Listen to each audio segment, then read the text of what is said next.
係2026年1月幾號啊？1月6號係啦，咁我哋就係愛和你相聚2026年1月嘅。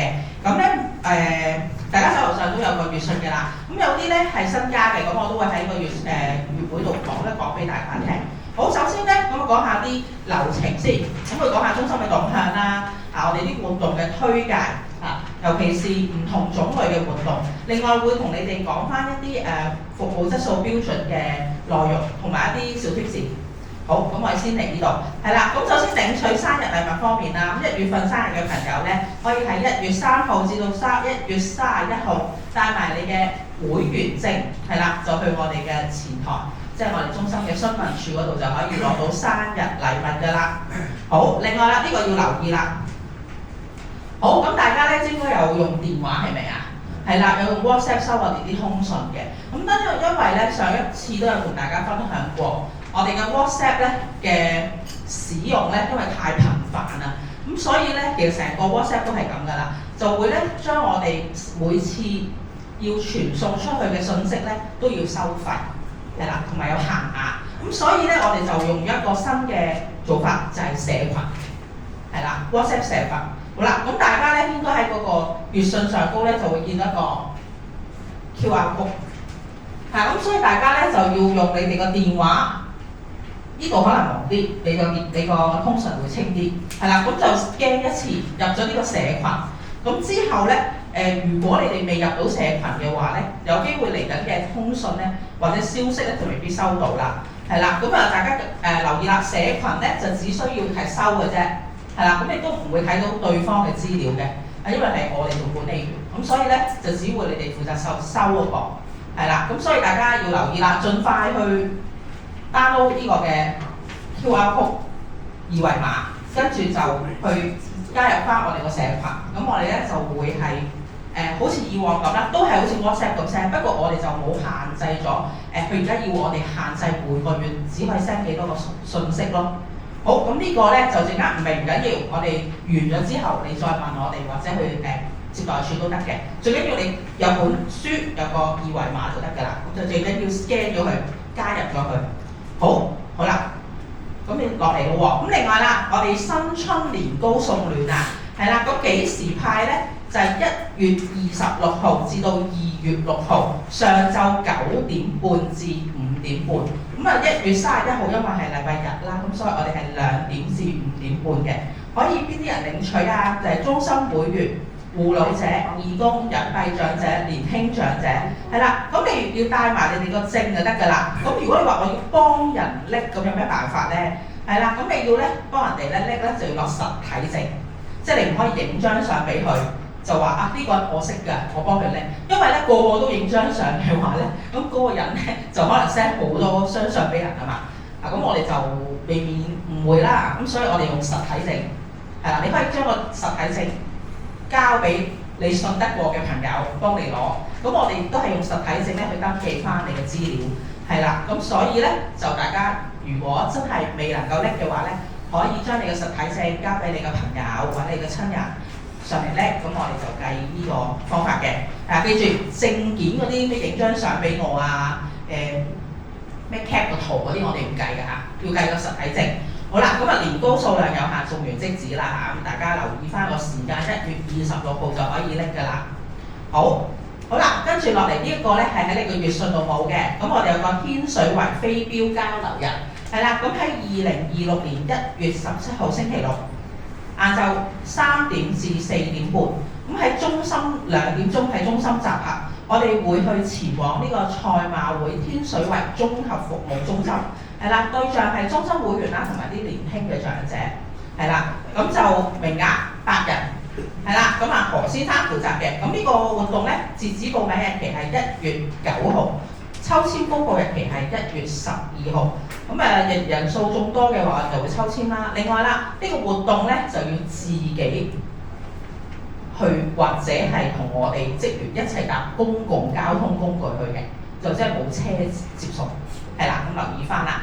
好，另外啦，運動硬滾小隊係啦，就係2月2號9點半至10點半，咁亦都係硬地滾球嘅一啲小型嘅活動啦，係啦，咁就名額8人，費用20蚊，何先生負責。動力繩流體驗係啦，咁繩流運動就係新興運動啦。咁如果大家有興趣咧，就係都係2月2號星期一下晝2點半至4點，20蚊，名額8人。咁由繩流教練咧，利用特製嘅繩索咧，就進行全身性嘅運動嘅，唔需要跳躍，即係唔需要跳起嘅嚇，學習平衡同埋協調，咁強化大家嘅肌肉同埋進行身心放鬆。咁招姑娘負責嘅。好，另外啦，大家關注嘅好想用我哋出邊嘅一啲德國嘅器械喎。咁而家時間又到啦，咁又可以報名啦。咁就係器械樂繽紛2月5號嘅星期四下晝2點半，係啦。咁如果你有興趣嘅話咧，就可以報名，係啦。咁因為呢個班咧只限6人，費用係10蚊嘅。好，另外布袋球2月5號下晝3點9，係啦，3點9至4點9，咁都喺中心舉行，費用20蚊，名額8人，學習一個布袋球嘅技巧同埋一啲比賽嘅方法。好，另外動一動毛巾操喺2月9號嘅星期一下晝2點半，咁名額24人，費用係10蚊，由康文署嘅導師教授用毛巾或者徒手啦進行一啲健體運動，伸展肌肉訓練都會做嘅，有興趣可以報名，招姑娘負責。好啦，伸展瑜伽班2至3月，咁2月至3月咧有共5堂，費用係150蚊，係喺上晝嘅9點半到11點，日期係2月10、24、3月10、17、24，係啦，名額14人，有劉老師啦教授大家啲瑜伽嘅伸展技巧啦，同埋一啲冥想嘅練習。好，另外門球係啦，2月11號星期三上晝9點半係中心舉行，費用20蚊，名額10人。最主要咧教授大家啲門球嘅一啲技巧同埋比賽規則，何先生負責。好啦，跟住以上落嚟咧就係頭先講咧就係運動類嘅。好，接住落嚟咧就係藝術類啦。咁藝術創作咧有黏土創作啦。今次係整新春5代同堂。嗰5代同堂嗰個盆栽咧就已經喺 counter 㗎啦。大家可以睇下個 sample 係啦。呢個係吉，5代同堂喺出面係啦。都係可以睇嘅，出面都係擺放咗5代同堂喺度嘅。2月5號下晝2點半，費用係25蚊，名額6人，都係用黏土去做一個盆栽俾大家去體驗下，同埋可以攞翻走個製成品咯。好，跟住樂活音香手作坊喺2月11號至到3月11號，但係個過程入邊咧就唔包括2月18號嘅，所以咧就我哋有幾堂喎，係啦，就9點半至到10點半，係啦，對象係患有認知障礙症嘅會員或者係其他會員都可以參加嘅，係啦，名額6人，透過茶包香囊嘅製作啦，同埋樂器探索呢啲藝術活動咧，去同大家一齊感受下一啲創作嘅靈感同埋活力，係啦，何姑娘負責。好，有興趣可以報名啦。好啦，藝術活動講完啦，到義工啦。義工咧第一個活動係駿馬迎春，係啦，係啲咩嚟嘅咧？就係2月3號，我哋咧就喺中心舉辦一個義工活動啦，係啦，就係2點半至3點半，我哋咧就職員同義工咧就提早慶祝呢個農曆新年，就一齊寫揮春，係啦，大家可以聚埋一齊。有興趣咧就可以報名，名額20人，免費嘅。好，接住落嚟亦都係每個月必備嘅，就係和田煮意啦。有興趣煮食同埋都願意去煮一個比較大份量嘅食物嘅朋友咧，就可以同我報名啦。時間日期可以自己挑選。我哋日期係2月4同2月11號。晏晝1點9開始，應該1個鐘頭內完成咁樣咯。好，另外草球暖敷體驗日係啦，呢個係體驗日嚟嘅。2月4號，我哋有2個時段嘅。A 時段係2點9至3點3，B 時段係3點半到4點鐘，係啦。對象可以係義工啦，同埋中心會員都可以參加。咁由義工啦就透過草球暖敷咧，就幫大家放鬆係啦，同埋有助血液循環嘅係啦。咁亦都會進行一啲暖敷嘅理療。每節咧每個時段咧係5日係啦。咁抽籤成功之後咧，先可以揀選時段嘅。咁所以有興趣首先要登記先。好啦，再嚟。普拉提初體驗，咁係2月11、25、3月18、25下晝2點半至3點半，咁對象都係義工同中心會員啦，費用係40蚊，名額係8人，都係由專業嘅普拉提導師啦教授大家一個普拉提嘅運動，係啦，咁所以大家可以嘗試下，亦都可以參加。好啦，咁以上嘅義工類咧就講完啦。咁以下落嚟嘅康樂類咧就比較多，咁我會慢慢講嘅。好，第一個咧就係喺你哋個月訊號嘅職愛共融百家被送暖行動啟動禮，係啦。咁喺1月16號星期5，咁呢個咧活動咧係會有旅遊巴接送，係免費嘅，名額22人。下晝1點半喺中心集合，大約5點半返到中心。咁係有啲咩嚟嘅咧？咁請話我哋東華三院成立咗155週年，咁我哋有一個活動叫做百家被嘅活動啦。咁嗰日咧就會有個活動啟動禮，亦都有一啲紀念品嘅換領攤位啊，亦都有一啲155週年嘅一啲展覽裝置可以顯示咯。咁有興趣大家就要報名啦，因為呢個活動咧就先到先得嘅，係啦。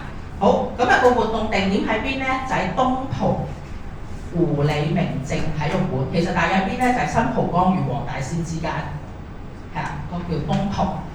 好，再落嚟啦，愛心迎春探訪樂呢個都係新嘅，1月25號呢個係禮拜日嚟㗎，係啱㗎，冇寫錯禮拜日。咁個活動咧就係2點半到3點半，咁有30個名額。咁係啲咩內容咧？咁就由賽馬會天水圍綜合服務中心同埋香港測量師學會嘅義工咧嚟我哋中心，就做一個魔術表演同埋玩遊戲，咁同大家咧提早慶祝新春，係啦。咁截止報名期係1月13號，公佈結果係1月14號。咁留意啦，呢個公佈日期係報名日期係早少少截止嘅。好，再落嚟又係新嘅。提防騙子，1月26號下晝2點半到3點半，名額40人，咁喺我哋中心舉行嘅。邀請咗屯門警區嘅奇樂警訊，同大家講一啲防騙嘅知識啦，同埋攻略，加強大家啲咧危機嘅意識，就防止受騙啦。好，呢個活動亦都係啦，截止報名日期係1月13號，公佈結果日期係1月14號。好。以下落嚟就係大家好期待嘅旅行啦。咁呢個旅行咧就係冬日新春和你聚，係啦，喺2月2號嘅禮拜一，大約9點3集合，就喺中心集合，就大約4點半返到中心解散。咁去啲咩地點咧？昂坪市集、寶蓮寺同埋大澳，係啦。咁我哋今次嘅對象咧，可以係中心會員、隱蔽長者同護老者，係啦，名額係50人。係啦，咁就呢個活動咧就包午膳同旅遊巴嘅，亦都因為得到呢個嘅國泰君安國際控股有限公司啦，咁嗰日咧都會有佢哋嘅義工嚟陪同大家一齊去旅行嘅，係啦，因為都時間都有翻咁近啊，咁所以我哋今日咧嘅報名日期咧截止係1月17號，係啦，公佈日期係1月20號。截止交費係1月24號啦，係啦，另外要留意啦，呢個活動係冇輪椅位嘅，即係坐旅遊巴，所以冇輪椅位，咁大家就因應大家嘅體能狀況或者身體狀況，睇下合唔合適，都幾長途今次，係啦，咁就好，呢個講完啦，到下一個啦，和你 T 啦，每個月嘅4號，咁嚟緊2月咧就4號同11號就有下午茶。留意翻啦，我哋都會張貼翻個下午茶嘅餸菜款式，等大家知道下嘅。好，如果想有興趣咧，就活動當日9點半可以買飛嘅，下晝3點鐘可以享用。好，另外有和你 Talk 天氣篇，係啦，最主要就係講英文啦，英文嘅天氣詞彙，有關天氣嘅英文詞彙啦，應該咁講，係啦，就2月12號上晝10點鐘，係啦，名額8人，咁費用係全面嘅。好，再嚟啦，呢個又係旅行喎，係啦，咁呢個旅行咧係大家個月訊度係冇嘅，咁我要講一講啦，呢個叫新春香港1天遊，係啦，喺2月27號星期五上晝9點鐘集合，大約5點鐘返到中心。咁活動係有啲咩內容咧？就係去香港海防博物館、酒店自助餐同埋山頂廣場。咁對象係中心會員、護老者同埋需關注護老者。係啦，咁啊交通都安排咗。咁但係今次留意啦，我哋係46人，係啦，46人。咁啊人數眾多嘅話，我哋就要抽籤啦。好，咁啊活動今次呢一個咧係有復康巴嘅。即係可以有6個輪椅位，係啦。咁如果倘若你係報名嘅時候需要用到輪椅嘅話咧，咁先同同事講，你報名嘅時候就講埋你要唔要輪椅位啊，因為6個輪椅位就係咁多格，因為我哋有復康巴，係啦。咁啊費用係98蚊，包晒來回車費同埋晏晝飯㗎。好，咁啊呢個咧報名日期咧係截止報名日期咧係1月20號。公佈抽籤日期係1月21號，截止繳費日期係1月28號。好啦，咁咧頭先個活動咧，除咗個別嘅活動日期截止係有啲分別之外咧，我哋咧其他嗰啲咧就用1月17號星期六嚟做截止，20號就公佈，27號咧就繳費截止嘅。係啦，咁1月28號就會係後備名單咯。但係頭先所講啦，大家留意啦。頭先有啲部分嘅活動因為太急啦，亦都通知得我哋報及咧，咁所以亦都未喺月訊出現嗰啲咧。咁所以你有啲日期咧係會提早咗完結嗰個報名期嘅。咁大家要留意啦。好啦，另外啦，咁頭先講喎 WhatsApp 要廣播呢一樣嘢咧，咁大家要盡快去 download 你嘅二維碼。係啦，我哋入咗社群之後咧，我哋先可以將一啲信息咧透過嗰個 WhatsApp 去提示大家咯。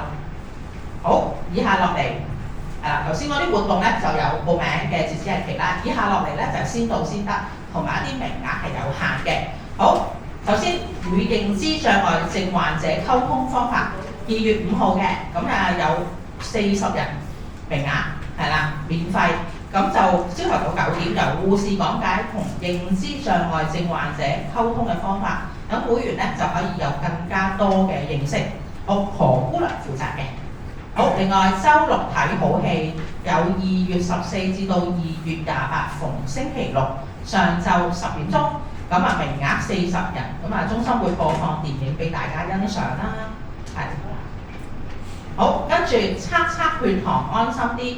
係啦，咁因為都受住呢個嘅護士嗰個時間啊，咁我哋咧要講俾大家聽就係2月5號同埋26號，咁啊1個鐘頭，上晝10點鐘至11點，係啦，咁每次係20人，咁啊護士幫大家量血糖，係啦，咁啊記住啦，報名之後要記低自己嗰個時間，咁喺你報名嘅時間嘅2個鐘頭嘅時間入邊咧，就唔好進食啦。係啦，咁即係大家要留意啦。你報10點咧，就8點開始就唔好食嘢啦。係啦，咁啊想個血糖個測試準確度咧，就2個鐘頭為準。好，護士諮詢站2月26號星期4 9點至10點，由護士咧去為大家咧去了解翻啦。你可以約見佢嘅，係啦，我哋單對單嘅見面，每次係我哋有6個時段，6個人名額。係啦，咁就同佢講翻你自己關注嘅健康狀況，或者一啲你想要嘅諮詢項目咯，咁都係單獨諮詢嘅嚇。好，再落嚟係護老者活動啦。咁各位登記咗做護老者或者需關注護老者嘅朋友咧，咁就可以參加以下落嚟嘅活動啦。咁第一個係新春花市護理行，2月10號，集合時間係11點3，係啦，咁啊去邊度咧？咁同大家一齊咧就去呢個嘅任食燒烤，食完飯之後咧就去元朗東頭工業區嘅遊樂場花市，即係行花市，係啦，費用係90蚊，名額20人，截止報名日期係1月27號，抽籤日期係1月28號。好，跟住照顧者支援熱線講座，2月13號嘅星期五上晝9點半，係啦，咁護老者優先，會員都可以報名嘅，名額30日係免費嘅，由照顧者支援熱線嘅職員咧去講解一啲服務啦，同埋最新嘅一啲護老資訊，係啦，咁截止報名日期係2月5號，抽籤日期係2月6號。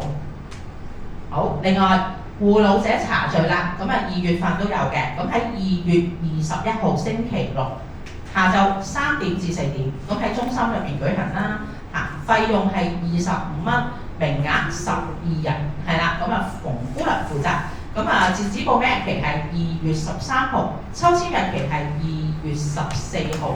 好，以上落嚟咧就係頭先所講咧，就係有啲喺通訊入邊有嘅活動啦，同埋一啲新加嘅活動嘅。咁如果大家要報名咧，咁就要盡快啦，睇翻個截止報名日期啦。大家要留意就係有啲先到先得嘅，例如血糖嗰啲講座嗰啲可以先報名先。好，以下落嚟咧就講下服務質素標準啦。咁呢個咧每次都會講解一下嘅。因為我哋都係社會福利署轄下嘅監察單位啦，咁我哋都有呢個16個嘅服務質素標準咧，要同大家分享。咁今次咧就分享第14號。咁係啲咩咧？就係尊重服務使用者，保護私隱同埋保密嘅權利嘅。係啲咩嚟嘅咧？咁因為咧，我哋都有唔同嘅政策去保障大家嘅私隱，同埋尊重翻大家嘅一啲個人資料嘅。係啦，咁所以咧，如果大家有需要去查看一啲政策同程序咧，我哋都會有一啲文件俾大家可以細閱啦。另外啦，咁我哋都會喺服務使用者喺做緊任何個人護理嘅或者係個人嘅一啲諮詢嘅時候咧，確保大家咧係有私隱同埋尊嚴咧係得到尊重。咁我哋都會喺一個保密嘅地方做啦。係啦，另外啦，你哋嘅保密嘅資料咧都係會收好嘅。鎖好嘅，係啦，咁所以都唔會話人哋問邊個啲資料，我哋會公開，我哋唔會嘅，係啦。好，另外服務質素15啦，就係有申訴，可以有自由申訴對單位嘅唔滿意啦，亦都可以有需要嘅時候，亦都可以向單位作出申訴啦。咁期間係啲咩咧？咁我哋都有申訴嘅程序同埋政策可以俾公眾人士啦、服務使用者或者職員咧去參與嘅。好啦，咁我哋定明咧投訴之後咧有回應嘅行動嘅時限啦，咁亦都係會查證嗰個投訴係咪屬實啦，又同埋或者去採取啲咩措施去了解翻成件事情，係啦。咁另外啦，亦都要俾大家知道咧，大家係可以去申訴或者係向單位去提出你哋嘅意見反映咁樣。好，最後啦，咁亦都會咧係等鼓勵啦服務使用者有機會討論提供服務方面嘅問題，係啦。咁我哋除咗有諮詢委員會啦，同埋我哋有定時一啲中心嘅一啲意見分享咁樣咯，咁大家都可以透過呢啲渠道咧去反映大家嘅意見。好，最後啦，咁所有咧我哋嘅你哋嘅申訴啦，或者你啲意見反映咧都會記錄在案嘅。好，最後啦，咁我哋每一個月咧都有個小貼士，咁同大家分享下啦。咁凍唔凍啊？凍啊！係啦，今年遲咗凍，係啦，但係都寒寒地啦。今日都係寒冷天氣警告嘅，係啦。咁我見大家都着多咗衫，都非常之好，係啦。